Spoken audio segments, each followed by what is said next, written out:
At my father's funeral, just as the casket was slowly being lowered into the earth, the air still heavy with incense, and the scent of fresh lilies, my stepbrother Zach Carter suddenly stood up from the folding chair beside the aisle. His voice, sharp and unyielding, sliced through the murmured prayers and the low sobs surrounding the gravesite. He left her nothing, he declared loud enough that even those by the trees turned to look. Because she's not really his daughter. The words hit me with the force of a physical blow. My breath caught. My fingers trembled against the edge of my coat, my knees wobbling beneath me. For a moment, I just stared at him, convinced this had to be some sick, misplaced attempt at humor. Maybe grief had bent his sense of timing, twisted his judgment. But then I saw his expression, flat, unyielding, like he had rehearsed this moment. There was no flicker of guilt or hesitation in his eyes, only cruel certainty. Then, as if to seal the claim with a silent stamp of approval, my uncle Richard Blake tilted his head and nodded once. He didn't speak. He didn't need to. That simple gesture hit harder than the words, like a quiet verdict from a judge who'd already made up his mind. Like everyone standing around me had been in on something I hadn't known. I felt my lungs tighten, as if the cold October air had been sucked away.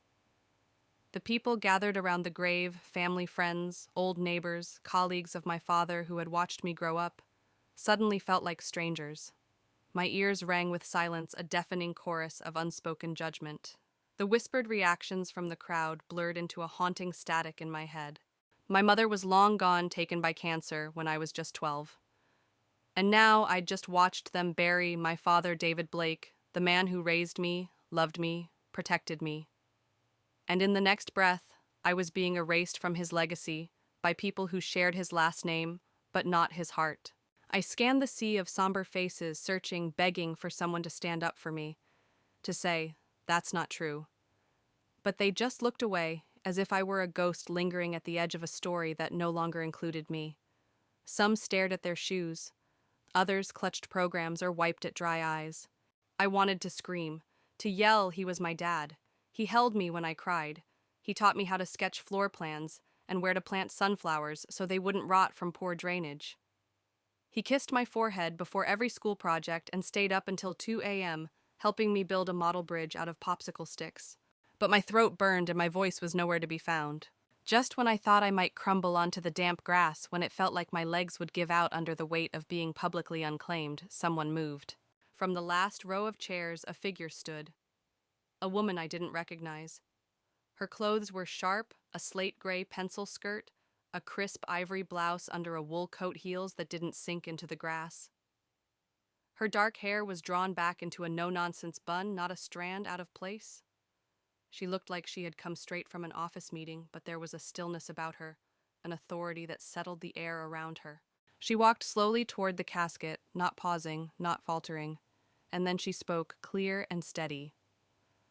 Actually, I worked with David Blake for 2 decades, and before he passed, he asked me to give this to his daughter. She turned to me and extended a small wooden box polished to a soft sheen. It was about the size of a lunchbox, old-fashioned with a delicate latch.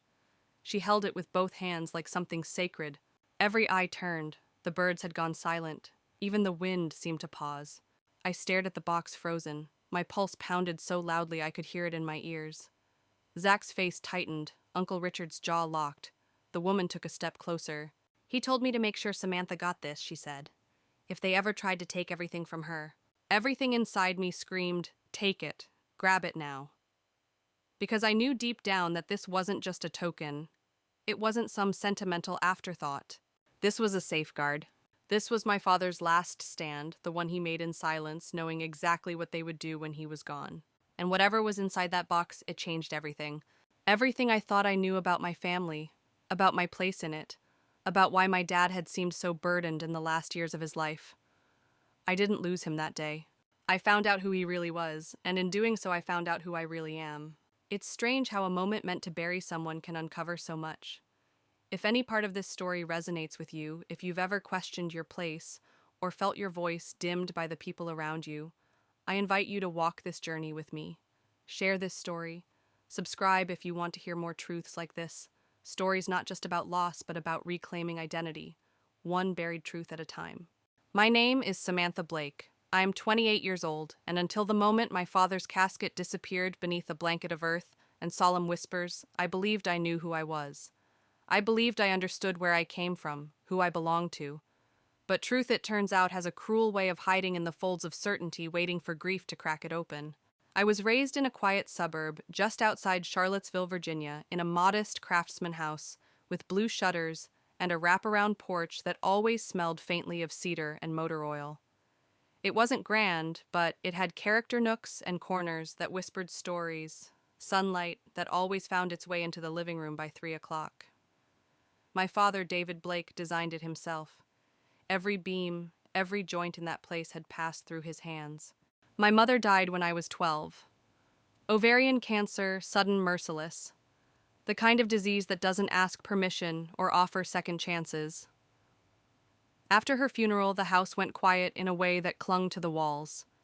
It was just me and my dad from that point on, him a soft-spoken, emotionally complex architect who carried sorrow in the creases of his eyes, and me a kid with sketchbooks full of unfinished dreams. He didn't always know how to say the right thing. In fact, sometimes he said nothing at all. But he was always there. He made my lunches with hand-scrawled notes on yellow Post-its even into middle school when I pretended to hate it, but secretly folded the notes into my pockets.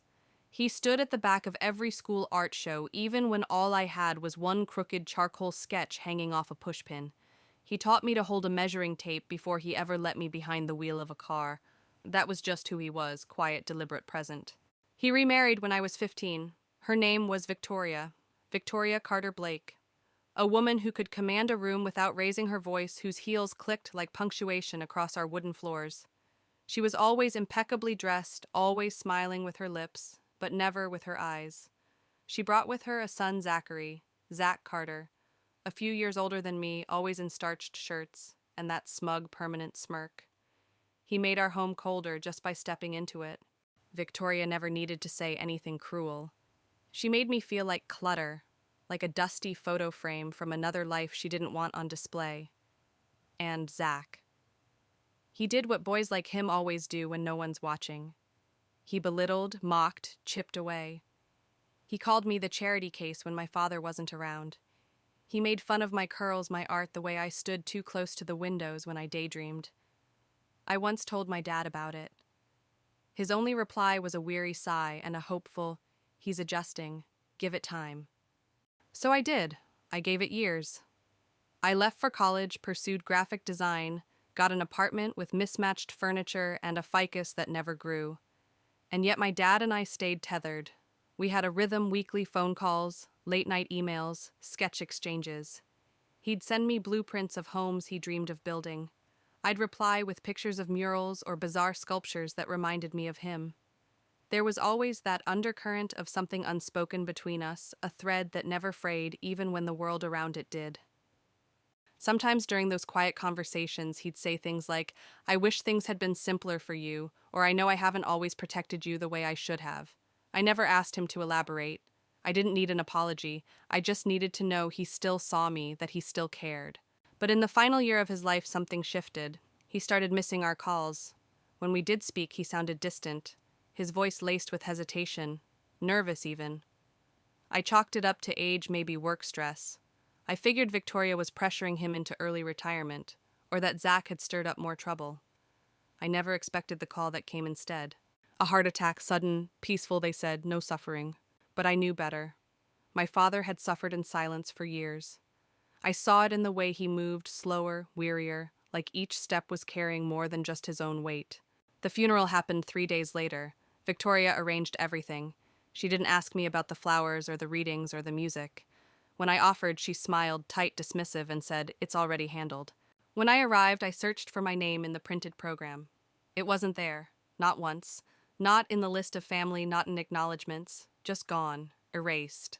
During the service, when I stood to speak, Victoria let out a soft cough, sharp and disapproving, like the idea of me taking the podium was a social blunder.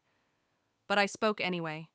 My voice shook at first, but I told them about the time my father stayed up all night helping me construct a tiny cardboard city for my 7th grade project. I shared how he kept a leather notebook in his glove box titled Sam's Adventures, filled with names of places he wanted us to explore together, over 50 entries, though we only ever made it to 12. Some people smiled, some nodded. But the warmth I longed for didn't materialize. The room, like the family, had no place for me. After the service, I stood beside the casket as people filed past with rehearsed condolences. A few offered polite hugs. Others moved around me like I was a statue in the way. Zach stood nearby, posture perfect in a tailored black suit, giving me sidelong glances like I was a party crasher at his exclusive event. I felt invisible at the one place I should have belonged without question. There was something heavy in the air, a quiet conspiracy I couldn't name yet, but I felt it. I felt it in the averted eyes, in the stiffness of the greetings, in the subtle way people ignored my presence entirely. Most of the guests drifted into the reception hall behind the chapel, a sterile, multi-purpose room with beige folding chairs, 2 sweet punch, and sandwiches no one really ate. I stayed back watching as the casket was rolled toward the hearse. I couldn't follow yet. I wasn't ready to play nice with people who had been complicit in my disappearance from my father's narrative. When I finally walked in, every conversation seemed to stutter. Heads turned. A ripple of quiet recognition swept through the room, not of welcome, but of scrutiny. Victoria stood near the buffet, a glass of chilled white wine in hand, speaking to one of Dad's old business partners like she was hosting a fundraiser instead of grieving. Her posture was relaxed, almost celebratory. She laughed at something he said, just a flash of teeth and practiced charm. Across the room, Zach conferred with Uncle Richard in hushed tones, their faces grim and conspiratorial. I caught a glance from Zach and saw it the same smug satisfaction he wore the first time he called me an outsider, as if the funeral had validated some silent victory he'd been waiting to claim. And in that moment, standing in a room full of pressed suits and suppressed truths, I felt it again, that sharp, unmistakable certainty. Something was being kept from me. I just didn't know what it was. Not yet. Zach Carter stood off to the side, shoulders angled toward my Uncle Richard Blake, their heads tilted in a posture of conspiracy. Their expressions, tight and calculated, flickered with something private and sharpened.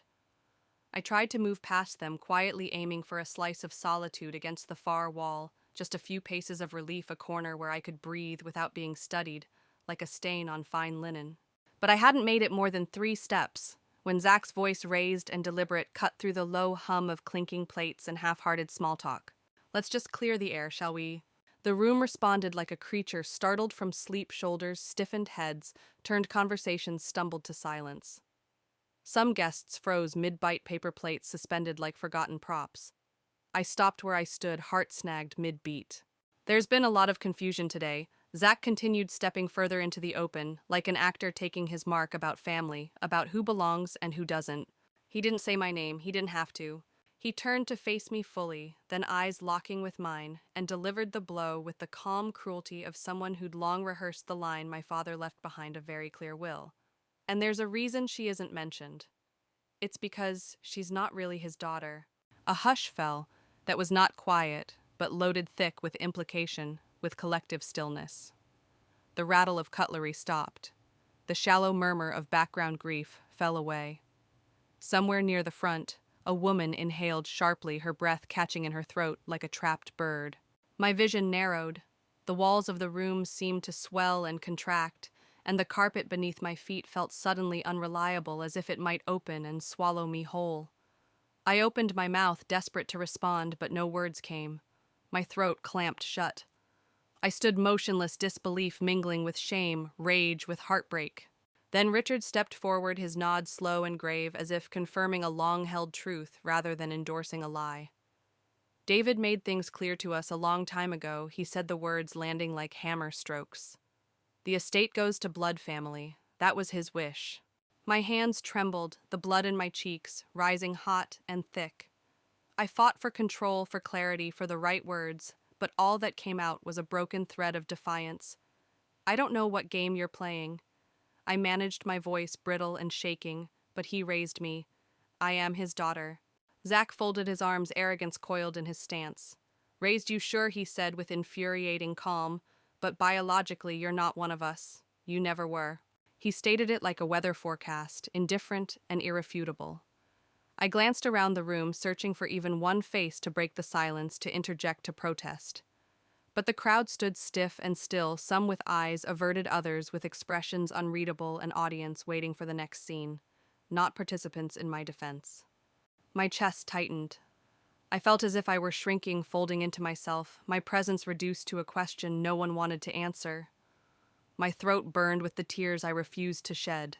Not here, I whispered silently to myself. Not in front of them. I managed to say more to the room than to Zach. How dare you? He loved me. You think a name or DNA can rewrite that? Uncle Richard merely shrugged his tone flat. We're just following what he put in writing. But something in me snapped loose. My father wasn't a careless man. He was meticulous, intentional. He was the kind of person who carried 3 pens in his breast pocket, blue, black, red, because he didn't trust a single tool to last. He would never leave me out of his will without telling me, without preparing me, unless someone had pushed him, manipulated him, or maybe he'd been planning for this all along. The pulse in my ears roared, my heart pounded, and then, as if on cue from some unseen hand, a voice broke through the tension. Actually came a calm, composed voice from the back of the room. It wasn't loud, but it carried authority that stopped every breath mid-inhale. Heads turned. A woman stepped forward from near the exit, tall, neatly dressed, perhaps in her 50s, her posture exuding precision. A fitted navy coat framed her narrow shoulders. Her shoes clicked softly against the floor, with each step forward, her every movement deliberate. I didn't recognize her, but she looked like someone who never arrived anywhere without purpose. I worked with David for over 20 years, she said, her gaze sweeping the room before landing on me. He asked me to give this to Samantha after he passed, but he was very specific. He said to wait until someone tried to take what was hers. In her hands was a small wooden box polished to a satin finish about the size of a shoebox, smooth and unmarked, except for its finely carved grain. Zach scoffed, trying to claw back control. And who exactly are you? The woman turned to him with measured stillness.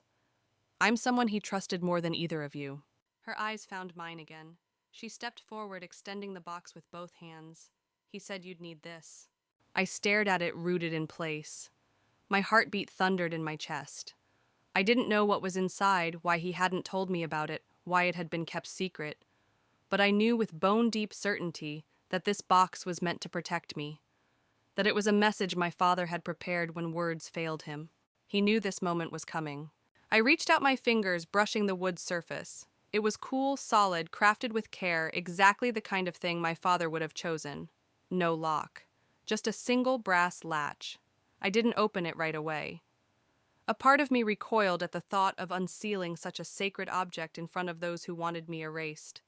I felt exposed raw, the weight of every eye in the room pressing against my skin. Then I looked at Zach, arms crossed, jaw-tight, eyes gleaming with that cruel kind of satisfaction, and I remembered every quiet disappointment in my father's eyes during those last few years. Every missed call, every distant tone. Maybe this was why.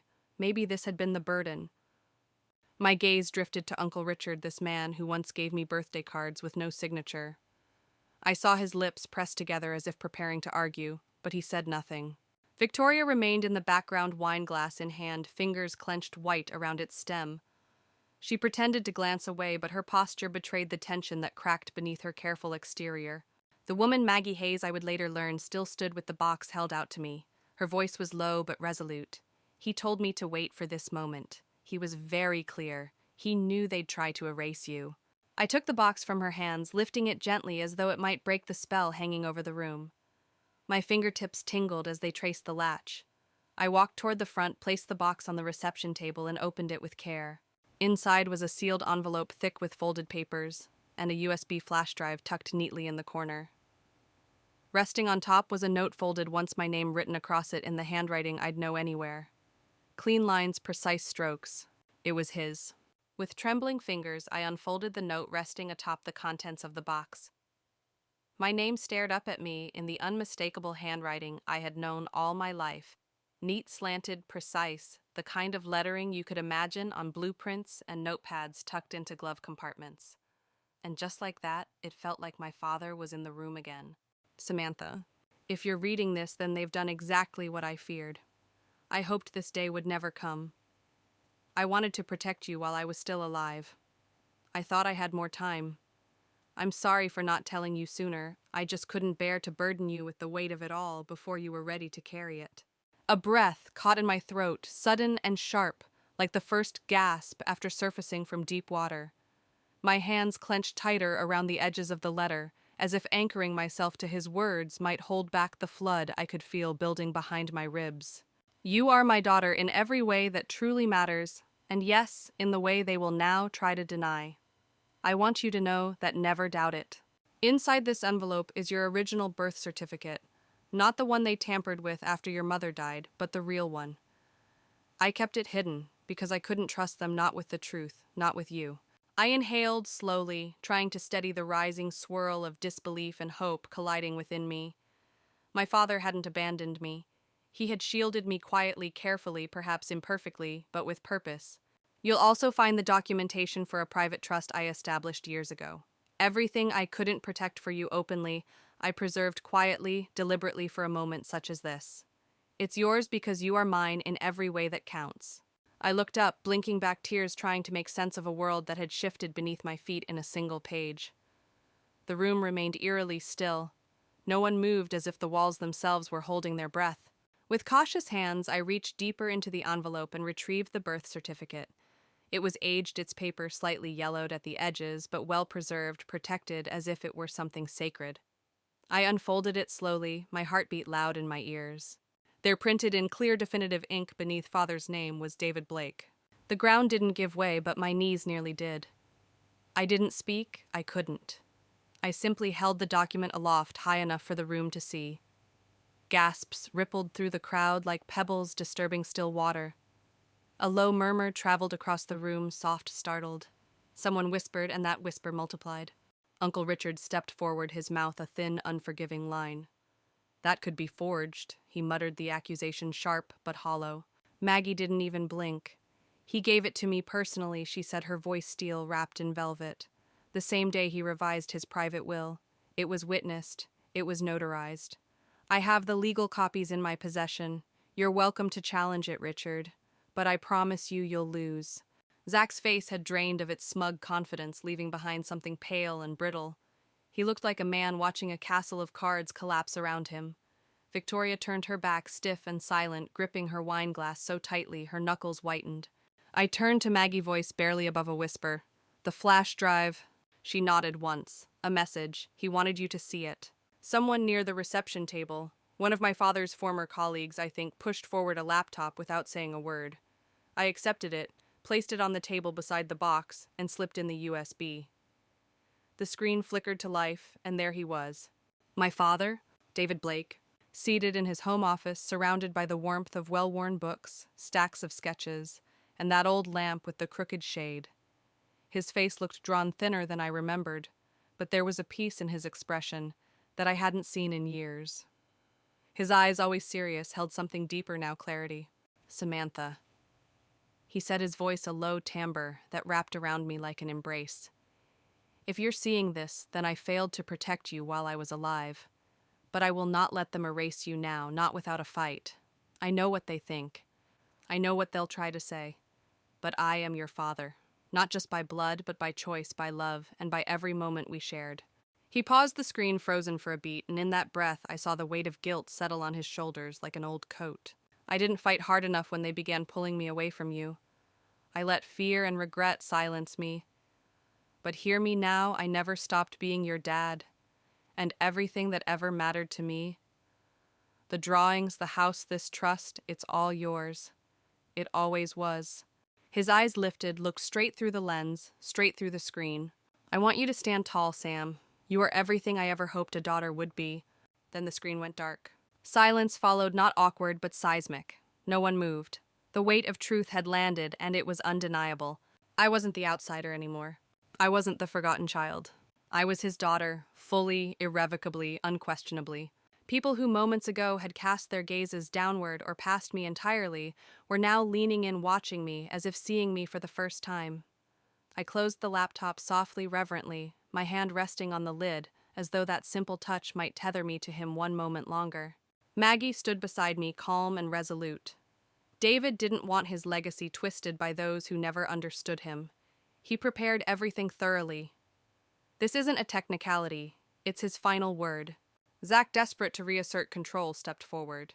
It doesn't matter. None of this changes the will. The official will his lawyers read it last week. Maggie turned to him, her gaze like ice through glass. That was the public will. There's another one, private. Not held by the firm, but by his personal attorney. It names Samantha as the sole heir to his private estate. The room rippled again, shifting with realization. I watched as Zach's facade cracked as though his world was shrinking around him. His jaw tightened, his fists curled. A boy's tantrum dressed in a man's suit. Uncle Richard stepped forward once more, his movements sharp, accusatory. This is being blown out of proportion. We don't know what David was going through. He was emotional, confused. That video doesn't change the legality of anything. Maggie didn't waver. I spoke with him every week until the day he died. His mind was clear. He was deliberate. He knew what he was doing. And yes, he knew exactly what you would say. She reached into her briefcase and removed a folder leather-bound thick with documents and handed it to me with the same reverence she'd given the box. The folder Maggie placed in my hands felt heavier than paper should. Inside is the proof I had needed all along. Weighted proof not forged from sentiment or nostalgia, but from intention, from truth. Notarized trust documents, legal letters dated and signed by my father's personal attorney, and a letter addressed simply to the court. The last a final safeguard. He hadn't just left me evidence, he'd left me a shield. I didn't need the validation of any courtroom or panel of strangers in suits. I already had the only affirmation that ever truly mattered, my father's. But still I turned to the room, my fingers wrapped around the folder as though holding on to his voice. To those of you who stayed silent when they tried to erase me, I said, my voice now clear, grounded, no longer shaking.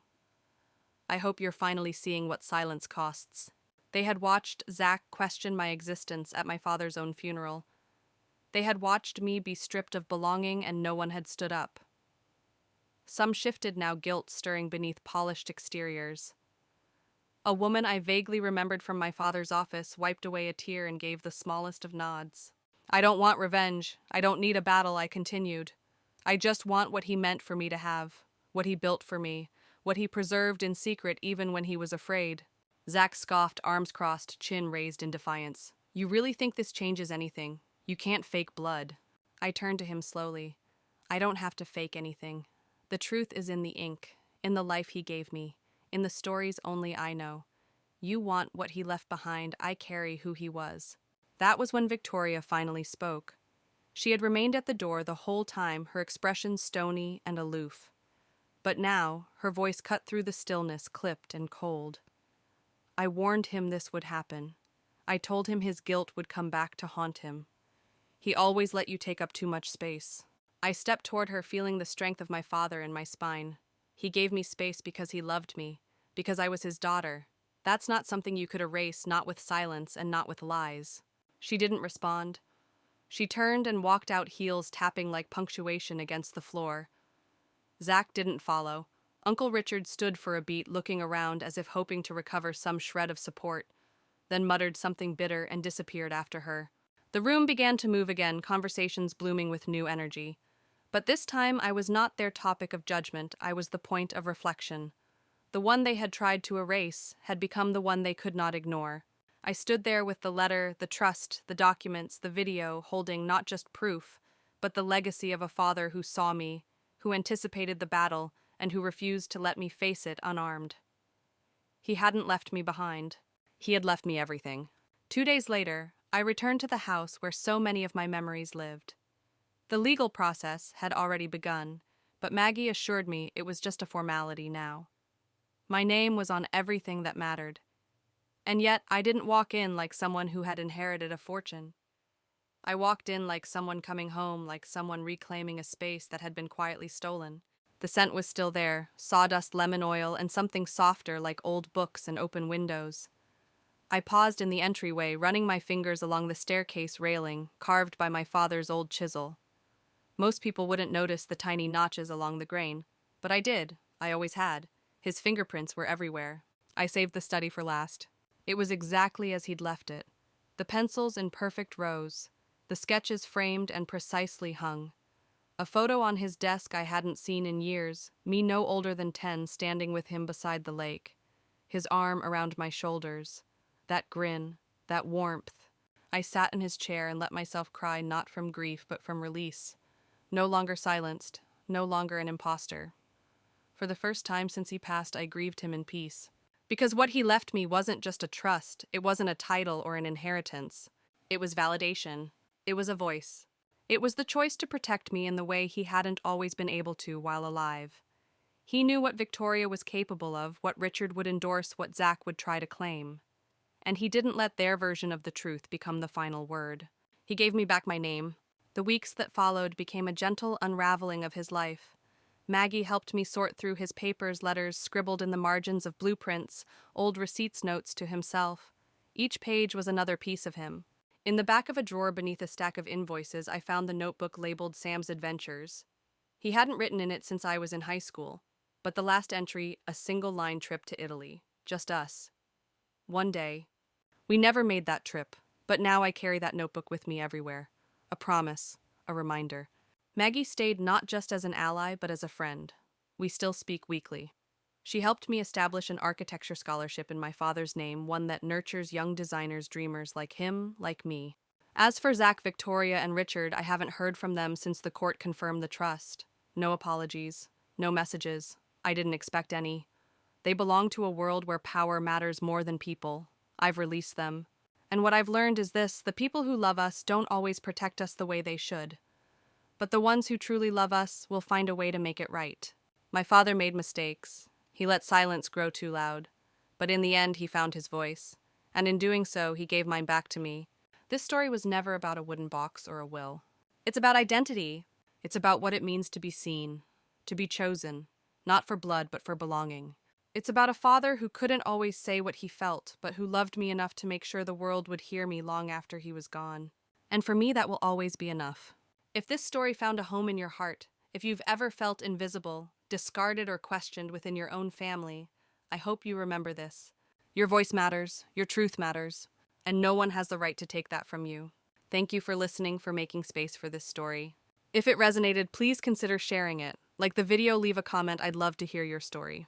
And if you want more stories that speak from the heart, don't forget to subscribe. You deserve to be seen. You deserve to be heard. And you are not alone.